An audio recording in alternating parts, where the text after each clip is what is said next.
Ceci constitue le sujet de beaucoup de discussions entre les archéologues et les spécialistes de la religion.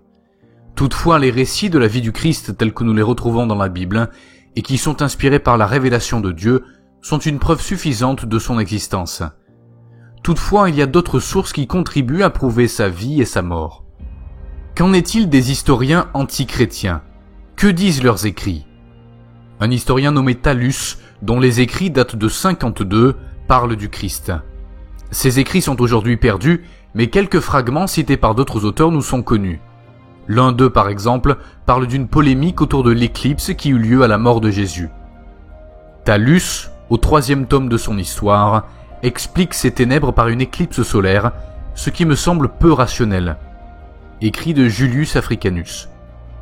Un théologien du IIe siècle, Justin le Martyr, a écrit « Il y a un village au pays des Juifs, à 35 stades de Jérusalem, dans lequel le Christ est né, comme vous pouvez d'ailleurs le certifier à partir des registres de taxation du temps de Cyrénus, votre premier procurateur en Judée. » First Apology, chapitre 34. Justin faisait référence à la naissance de Jésus en Judée, région qui existait toujours de son temps. Mais comme c'était un théologien qui serait normalement porté à soutenir l'existence du Christ, son rapport peut sembler invalide aux yeux de ceux qui doutent. Voici 2 citations d'érudits païens qui avaient accès aux registres gouvernementaux et qui détestaient ce en quoi les chrétiens croyaient. Ils auraient pu aisément réfuter et discréditer l'existence de Jésus s'ils l'avaient désiré.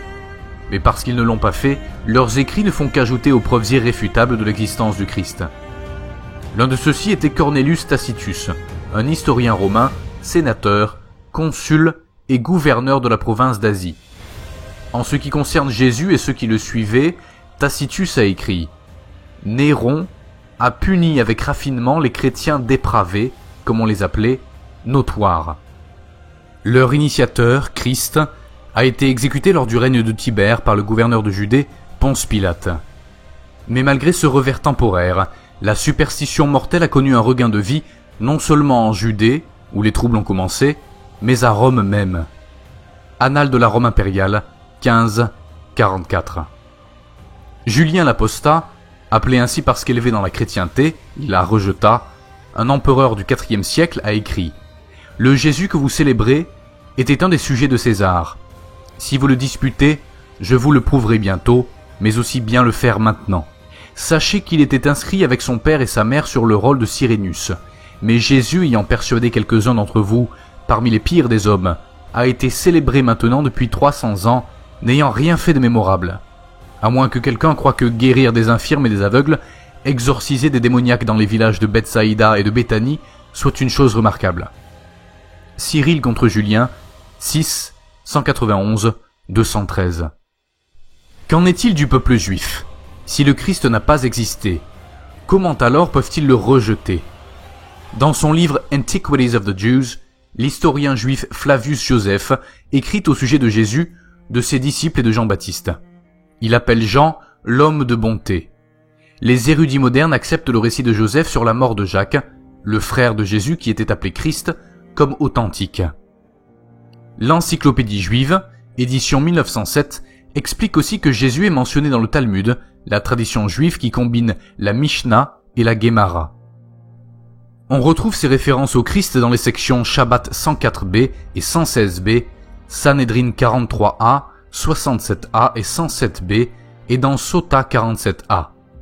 Vous pourriez aussi lire un article intitulé « Jésus de Nazareth » tiré de l'Encyclopédie juive 1907 et les articles Jésus-Christ et Talmud et Midrash de la New Encyclopedia Britannica 1981 ou l'article Jésus dans l'Encyclopédia Judaica pour plus de documentation concernant ce sujet.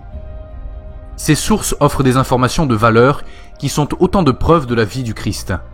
Elles indiquent des faits inaltérables qu'il était né d'une vierge, était de nationalité juive, a prêché l'évangile, a guéri les malades et les infirmes, et a été trahi et brutalement massacré. Dans les premiers écrits des rabbins juifs, Jésus a été dénoncé comme l'enfant illégitime de Marie et un sorcier.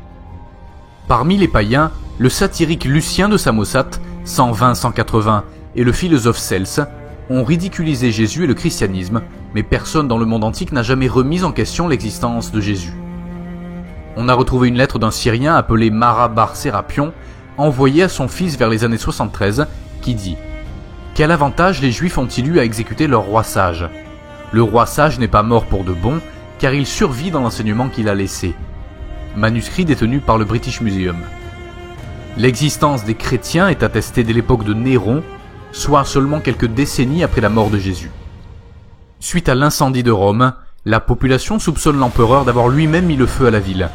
Ce dernier, pour se disculper, doit donc trouver des boucs émissaires sur qui rejeter la faute et choisit pour cela les chrétiens. 2 textes nous rapportent cet événement. Le premier texte de Suétone est assez concis. On livre au supplice les chrétiens, sorte de gens adonnés à une superstition nouvelle et dangereuse. Nul historien sérieux ne remet en doute l'existence historique de Jésus de Nazareth. On s'accorde à dire que Jésus était un prédicateur itinérant juif, crucifié par les Romains il y a quelques 2000 ans. En dehors de son application au personnage de Jésus, la pratique de la crucifixion à l'époque romaine est attestée par d'autres textes anciens.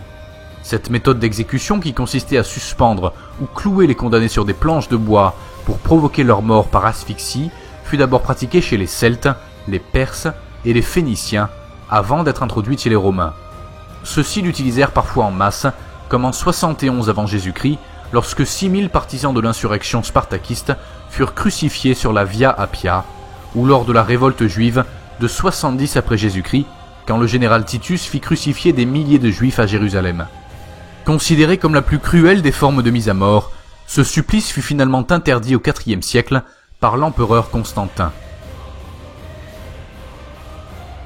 La première effigie connue de la crucifixion de Jésus est un morceau de graffiti romain où le Christ est représenté avec une tête d'âne.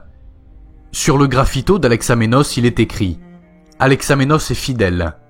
Cela pourrait être une réplique au graffito moqueur, probablement d'un Romain qui ne partage pas et ne comprend pas la croyance des chrétiens. Représentant le dénommé Alexamenos priant un âne crucifié, date entre le 1er et 3e siècle. Pendant longtemps, on ne disposa pas de traces matérielles de cette pratique barbare, jusqu'à ce qu'en 1968, l'archéologue israélien Vassilios Tsvaferis découvre dans une tombe de Givat Amiftar, près de Jérusalem, le squelette d'un homme qui avait été crucifié. Le corps trouvé dans un sarcophage avait les chevilles traversées de part en part par un clou long de 17 cm. L'état des poignets montrait qu'ils avaient également été percés de clous. Le tibia gauche présentait une fracture, indiquant qu'il avait reçu le coup de grâce comme le notent les évangiles. Le talon avait éclaté, témoignant de la violence des coups portés par le bourreau.